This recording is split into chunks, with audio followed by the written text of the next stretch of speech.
നമസ്കാരം. എനിടൈം ന്യൂസിലേക്ക് സ്വാഗതം. ദീപശിഖ തെളിയിച്ചു. മുണ്ടത്തിക്കോട് NSS ഹയർ സെക്കൻഡറി സ്കൂളിൽ നടത്തിയ സ്പെഷ്യൽ അസംബ്ലിയിൽ കുട്ടികൾ സംസ്ഥാന സ്കൂൾ ഒളിമ്പിക്സ് വിളംബര പ്രതിജ്ഞ എടുത്തു. പാരീസ് ഒളിമ്പിക്സിന്റെ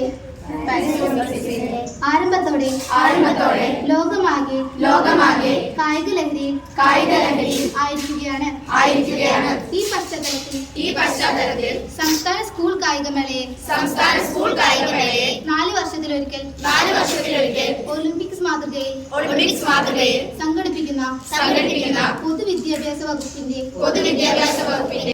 ഒളിമ്പിക്സിനെ ആരംഭം കുറിക്കുന്ന സ്കൂൾ ഒളിമ്പിക്സ് പ്രഖ്യാപന ദീപശിഖ പ്രധാന അധ്യാപിക K. ഗിരിജ കുട്ടികൾക്ക് കൈമാറി. പൊതുവിദ്യാഭ്യാസ വകുപ്പ് മന്ത്രിയുടെ ഒളിമ്പിക്സ് സന്ദേശം അസംബ്ലിയിൽ വായിക്കുകയും ചെയ്തു.